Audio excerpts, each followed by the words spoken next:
Lluvias de bendiciones. Estamos llenos de lluvias de bendiciones.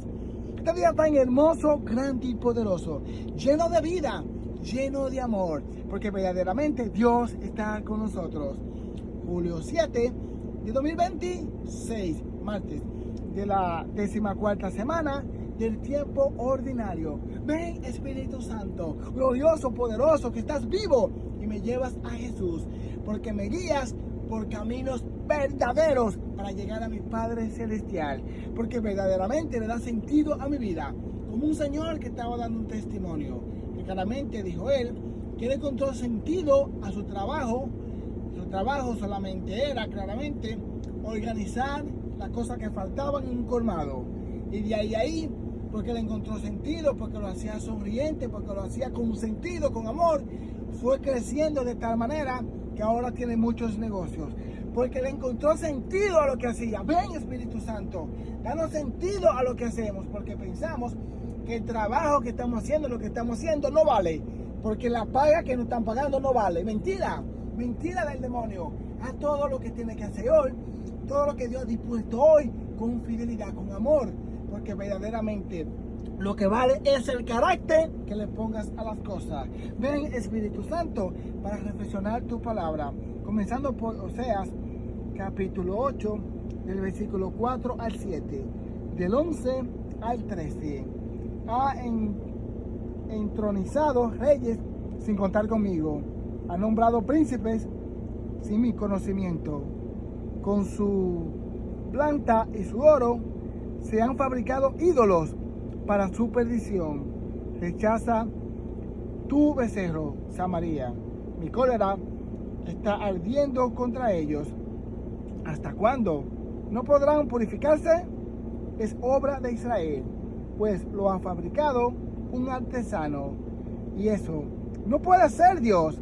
Así que quedará hecho trizas el becerro de Samaria. Si siembran viento, cosecharán tempestades. Tallos que no tengan brote, no dará harina.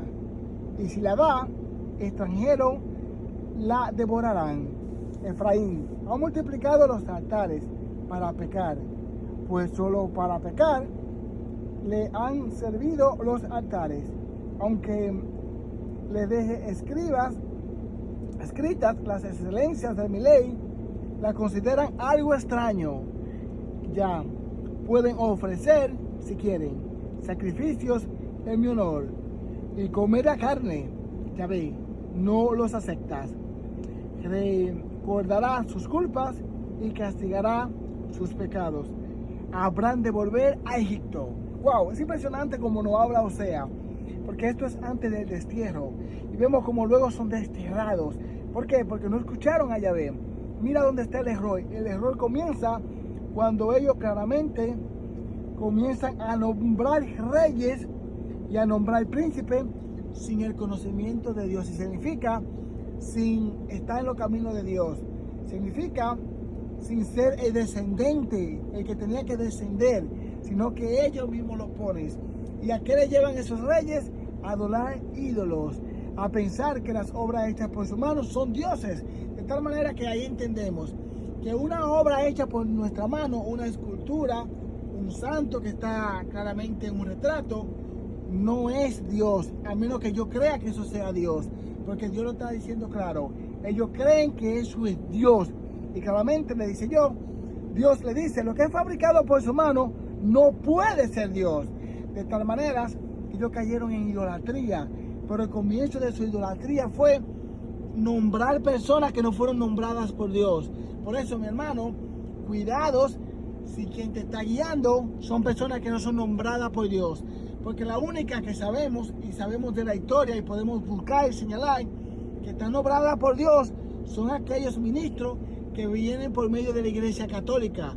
Es imposible que tú puedas mostrar por medio de otra iglesia que no sea la Iglesia Católica que esos ministros que enseñan vienen descendientes de los apóstoles. Es imposible que se pueda mostrar. De tal manera que cuidado, porque te van a llevar ¿a dónde? A la idolatría de idolatrarlo a ellos, o a la idolatría, de idolatrar otras cosas que no vienen de Dios. Cuidado, mi hermano.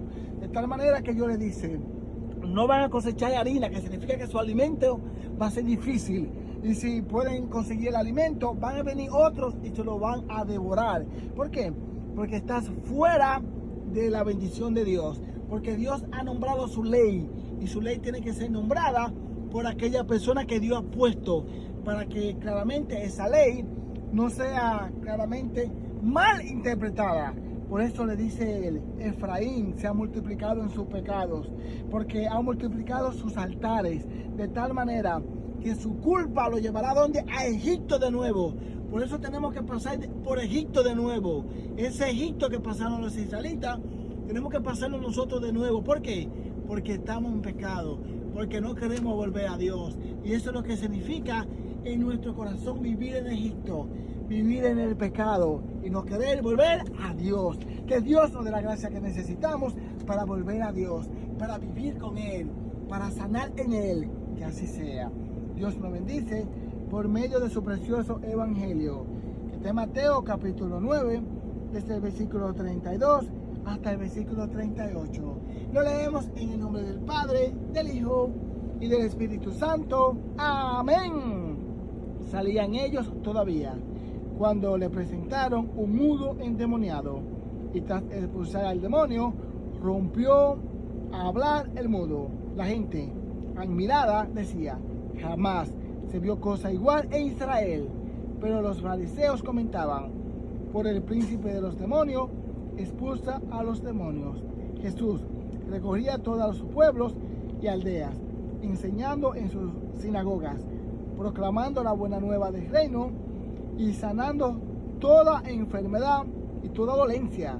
A ver tanta gente, sintió compasión de ellos, porque estaban vejados y abatidos, como ovejas que no tienen pastor. Entonces dijo a sus discípulos, la mies es mucha y los obreros poco. Ruega pues al dueño de la mies que envíe obreros a su mies. Palabra del Señor. Gloria a ti, Señor Jesús. Vemos como verdaderamente Dios no habla en nuestro corazón, porque estamos mudos, como ese endemoniado que está mudo. Cuando una persona está muda, cuando no puede decir la verdad, cuando no puede claramente defenderse cuando lo atacan en palabras. Porque muchas veces el defenderse cuando lo atacan en palabras, está en silencio, es no hablar, pero tú claramente, sin entender, impulsivamente hablas, significa que estás mudo. Estás mudo. Mudo no solamente quiere decir que yo no puedo hablar, sino que también hablo cuando no debo hablar. Por eso vemos que en el toque de Dios se puede hacer. Y nosotros tenemos que orar y ayudar a esas personas, porque el mudo no entendía que tenía un problema. No fue a Jesús, lo llevaron a Jesús. Y eso pasa con muchas personas. No cree que tienen un problema al hablar impulsivamente. Pero también eso pasa con algunas personas que creen que no tienen problema cuando se quedan callados cuando tienen que hablar. Y aquella persona que ha sido claramente sanada por el Señor, habla cuando tiene que hablar y calla cuando tiene que callar. De la manera que dice Jesús, decir sí o decir no. No quedarme, esto tal vez, o esto puede ser, sí o no. Porque lo demás, dice el Señor, viene del demonio. De tal manera que Dios sacando de ese demonio, las personas que tenían dispuesto su corazón para vivir en los caminos de Dios, estaban alabando al Señor, estaban admirados. Pero ¿qué dijeron los fariseos? Que claramente son inteligentes, pero su corazón cerrado. ¿Qué dijeron? Claramente expulsa a los demonios. ¿Por medio de quién? Por medio del jefe de los demonios, por medio del príncipe de los demonios. Y vemos claramente cómo nosotros entendemos lo que Dios nos quiere transmitir. Aunque tú hagas el bien, aunque tú hagas lo mejor que tú puedes hacer, vas a escuchar personas que te critiquen. Y entre más grande tú seas, más grande vas a ser criticado. Jesucristo era Dios y no falló en nada. No hizo nada mal. Todo lo hizo bien. Aquí lo dice. Sanaba toda la dolencia. Iba a todos los pueblos a hacer el bien, a enseñar en la sinagoga, a proclamar la buena nueva, la noticia buena. Esa noticia que tú escuchas en la noticia, que son noticias disfrazadas, que no quieren decir la verdad, sino que acontecen y hablan por el beneficio que han recibido. Todas las noticias que vemos en la noticia hoy, todas están pagadas a una persona. Y pagada a una persona, la noticia, que muchas veces es una noticia verdad, pero la disfrazan a su manera porque ya están pagados. Están pagados para hablar esa noticia. Pero Jesucristo no está pagado, sino que es libre. Y siendo libre, habla la noticia nueva. Pues esa noticia te lleva al reino de los cielos. Sana toda enfermedad, toda dolencia. Por eso acercándome a Él, yo soy sanado. Porque Él es el pastor. Porque muchas veces pasa que vamos a la iglesia, no nos sanamos. Vamos a la iglesia, seguimos enfermos. Vamos a la iglesia y no sentimos que avanzamos. ¿Por qué? Porque estamos buscando otra cosa y no lo que nos quiere dar Dios. Pero aquella persona que anda buscando a Dios en la iglesia, a recibirlo a Él, a amarlo a Él, a vivir en Él y a esperarlo todo en Él, sana, aunque está enfermo. Cuando va a la misa, sale diferente, sale lleno de Dios, sale lleno del amor de Dios. Por eso, nosotros tenemos que plantar en nuestro corazón un principio. ¿Cuál es? Dios está presente en la Eucaristía, que significa, yo no puedo faltar un día a la Eucaristía, yo tengo que ir todos los días a la Eucaristía. ¿Qué es aquello que yo hago diario que me quita de ir a Dios una hora? Y muchas veces al misa, que son media hora diario, y ya los domingos son como una hora y pico. Eso te va a salvar la vida. Aunque siga enfermo, vas a poder llevar la enfermedad, porque vas a ser pastoreado por aquel que verdaderamente te puede pastorear. Porque estas personas estaban abatidas y estaban dolientes. ¿Por qué? Porque estaban sin pastor. Pero aquel que asiste a la misa encuentra al pastor, es sanado por el pastor. De tal manera que nos dice el Señor a nosotros, porque la misa significa enviado. Ahora claramente ustedes están enviados, porque hay mucha mies, hay muchas personas que quieren entrar al reino de los cielos, pero nadie le da testimonio de Cristo. Nadie le habla en su testimonio que verdaderamente en la iglesia se sana, que verdaderamente la iglesia se cambia. Y ahí es donde está el reino, para nosotros entrar al reino de los cielos. Pero si yo voy a la iglesia y no doy testimonio, por más que yo hable, por más que yo invite a esa persona para que vaya a la iglesia, nunca va a ir. ¿Por qué? Porque mi testimonio es un testimonio como si no fuera a la iglesia.